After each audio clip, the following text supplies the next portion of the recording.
Hi, I'm Doc Palmer. I'm the author of McGraw-Hill's best-selling reliability book, The Maintenance Planning and Scheduling Handbook.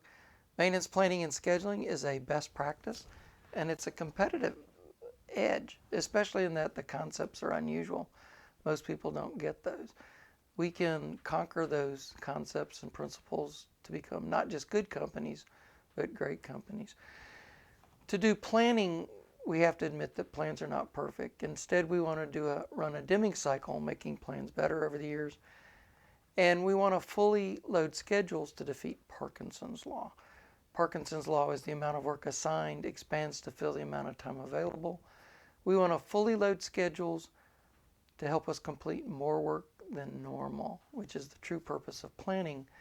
But we understand that we're accepting lower than perfect schedule compliance. Schedule compliance is not the objective of scheduling. We've been talking about the storeroom. Last time we talked about different concepts, especially the concept of the carrying cost of the storeroom. There's a huge carrying cost of 20%. So a $10 million storeroom, $10 million worth of spare parts in the storeroom costs an ongoing $2 million a year. The industry number is about 20%. It's not just the cost of running the storeroom, it's also the cost of money. You could have used that $10 million for something else, to acquire more raw product to produce your product that you sell. Also, you could have replaced some unreliable equipment, hired more people. There's a lot of things you could do with that extra money. So also, we talked about different categories of maintenance, A, B, and C. Just in time is not an appropriate maintenance concept. And we talked about the economic quarter quantity. And we talked about safety stock, mins and maxes, and reorder points to some degree.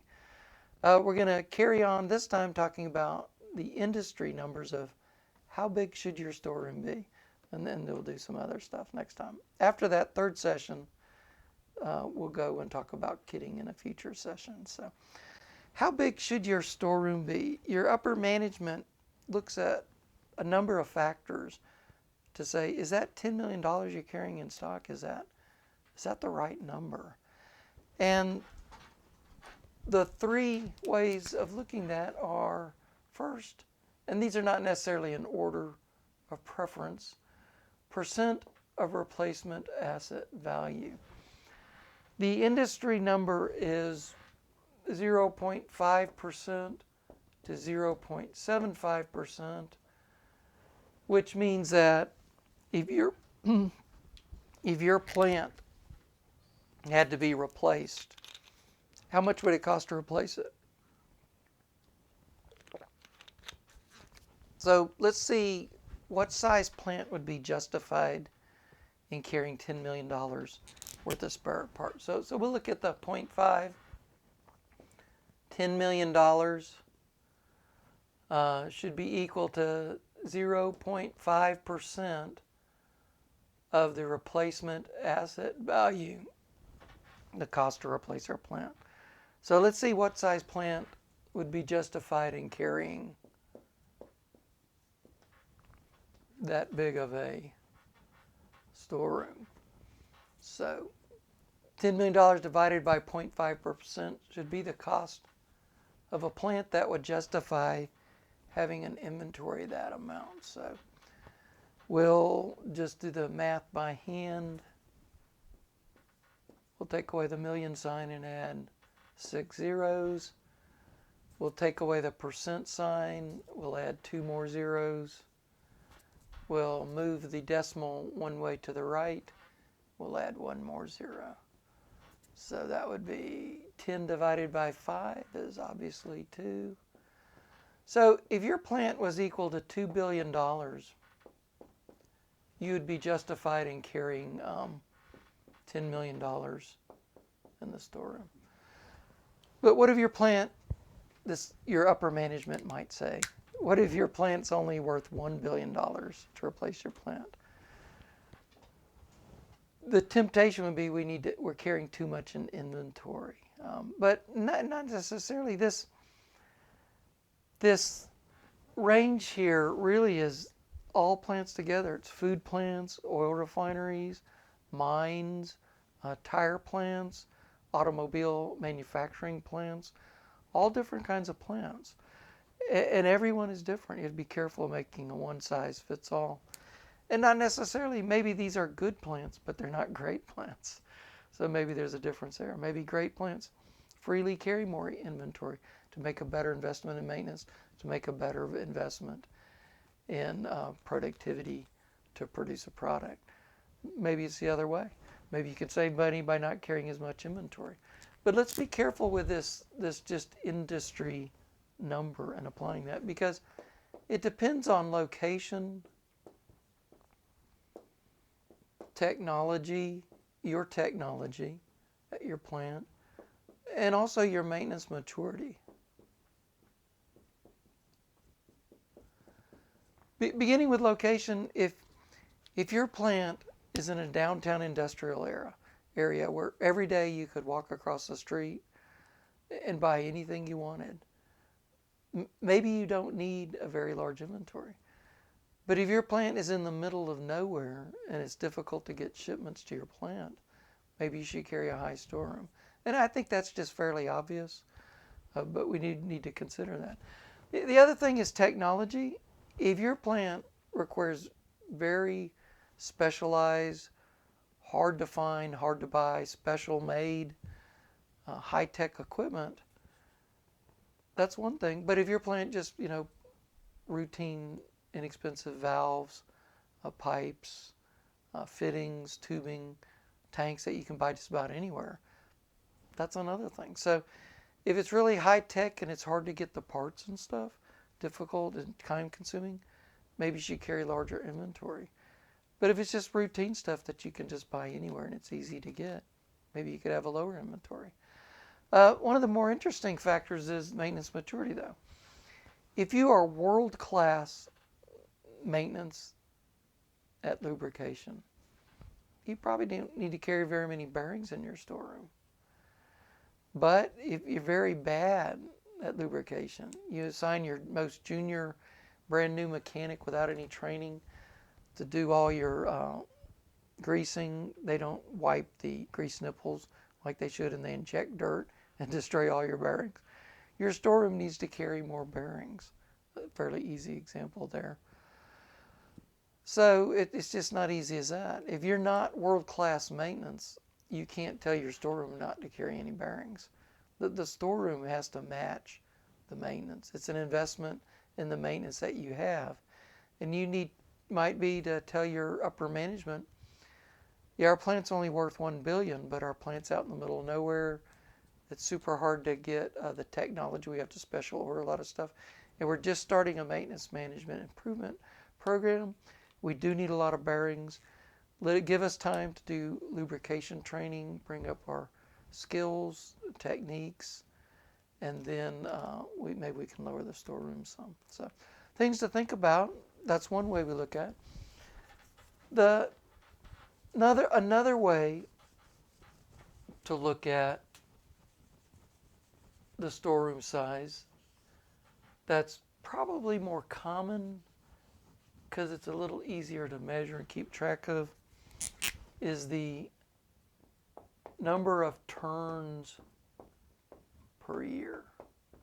And the industry numbers are 1.5 to 2 turns per year. But what that means is if you have $10 million in your storeroom, let's just use the most optimistic, saving us the most money number again. We would like to use $20 million a year out of the storeroom. That is not the same item. Some items you might not use in a year. Some items you might use every week out of the year. So it's not per category, it's an overall inventory measure. And it's not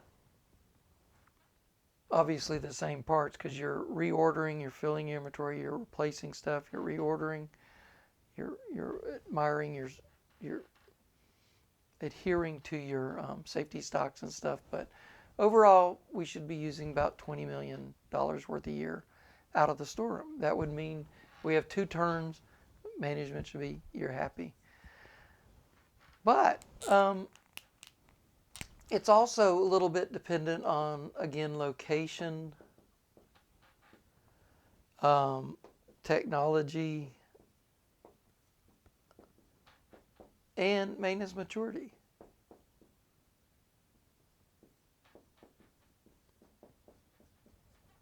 If you're out in the middle of nowhere, you can have a bigger inventory. You're not going to use all of it as quickly.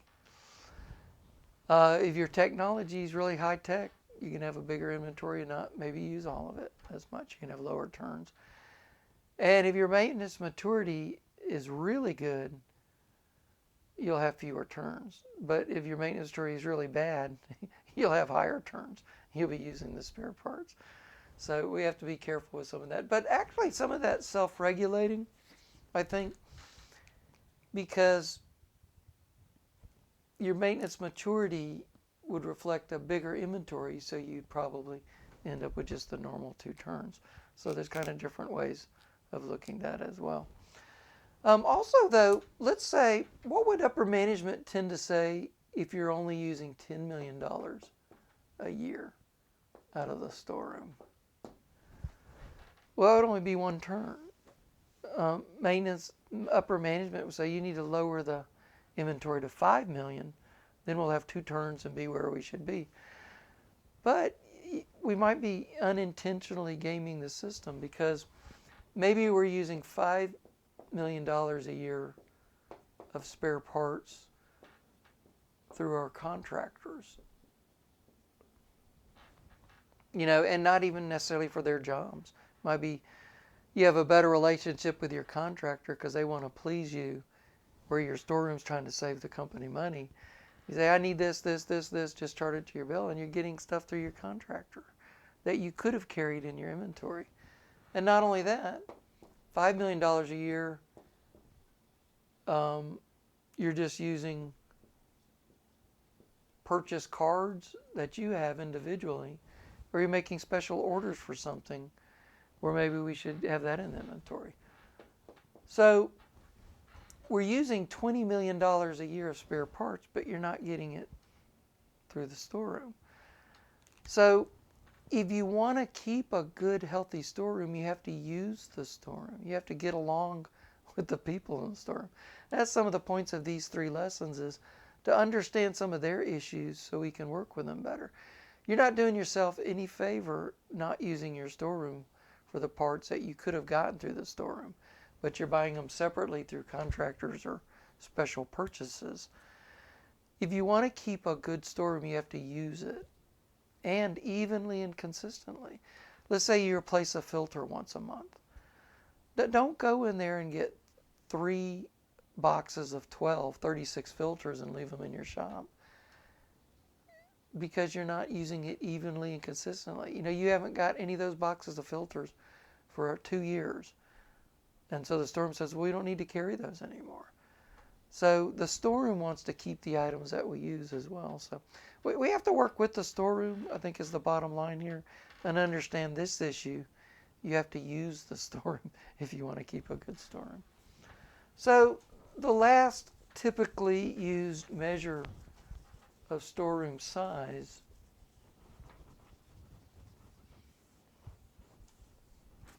is, I guess, officially called service level. I like to call it stockouts. And the industry number, I've been told, is about 3%. A stockout is when you go to the storeroom, a mechanic goes to the storeroom, or it could be a planner on a job that needs to be done right away if you want to include it at that level. But a mechanic goes to the storeroom and says, hey, I need this part. I need one of these gaskets. And the storeroom says, gosh, sorry, we're fresh out. Well, that's a stockout. It has crippled that maintenance job. Might not be too bad. Maybe there's another way the mechanic can do the job. Well, give me one of those instead.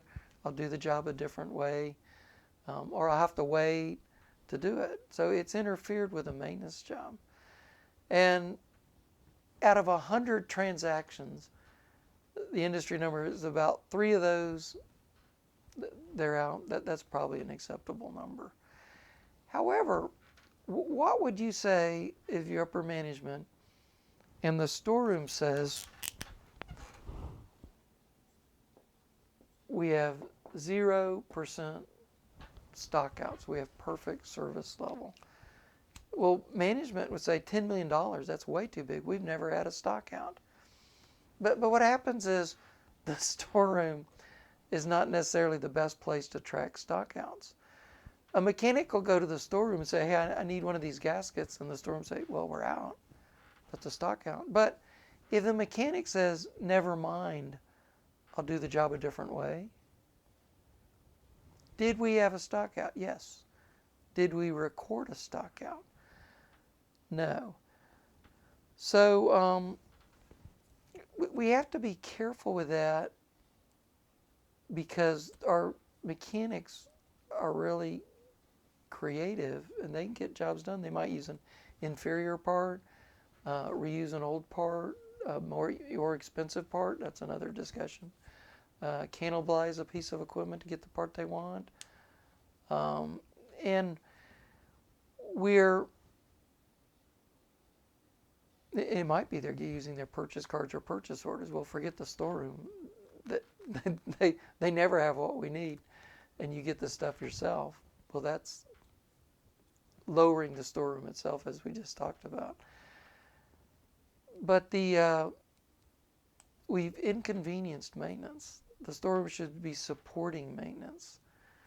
And if it takes you twice as long to do a maintenance job, not only with an inferior part, because you're scrambling for parts, if it takes longer to do a maintenance job than it should, you've precluded yourself from doing other maintenance. And maintenance is an investment in reliability. And the thing you've precluded was something that could have waited. So you did not do a proactive maintenance job to keep something from breaking in the future. So it's a really vicious cycle. And the storeroom says, well, we've never had a stock out. So we should be able to track stockouts ourselves in maintenance. Maybe look at jobs that are waiting for parts as an indicator that the storeroom doesn't have what it should. And our priority system, 0, 1, 2, 3, 4, zeros being emergencies and ones being urgent, the degree that those are waiting on parts could be an indication that the storeroom maybe could support us better. And I'm not advocating that the storeroom's trying to save money at our expense. I'm saying we need to work together because the storeroom is trying to manage the money and we're trying to have parts available without having waste. So there's some areas to work there. But to deal with that, another way of looking at that, it's very easy, and I did this at my plant, the number of items where this is a SQL statement. The quantity on hand is less than or equal to the min, depending on how you define min, which we've talked about before. And the purchase order number is null. So the purchase order number in your computer system, if the quantity on hand's at the reorder point, there should be a purchase order number. And if there's not, that doesn't mean we had a stock out. It means that there's a stock out waiting to happen because we've made agreements with our safety stocks and in the storeroom that when it gets to this point, they should reorder. So, running those items, maybe there's 200 of those. That's 200 items at risk. So the number of stockouts is a reactive measure. It's a measure of how many maintenance jobs have been inconvenienced. And that's a reactive measure. We don't want to be reactive. We want to be proactive. That's been our theme throughout maintenance. Do proactive maintenance. How can we do more proactive maintenance? And then if you add to that how many of those items and the quantity on hand is already equal to 0. Maybe at 200, there's 100 of those. So you might be able to use this working with not just the storeroom attendants because they're under the supervision of their manager, but talking with the managers and the finance group. Maybe your production managers talking to the managers over the storeroom. Look, there's 200 items that you haven't reordered and it's below the reorder point. Oops. And 100 of those items are already, they're out of stock.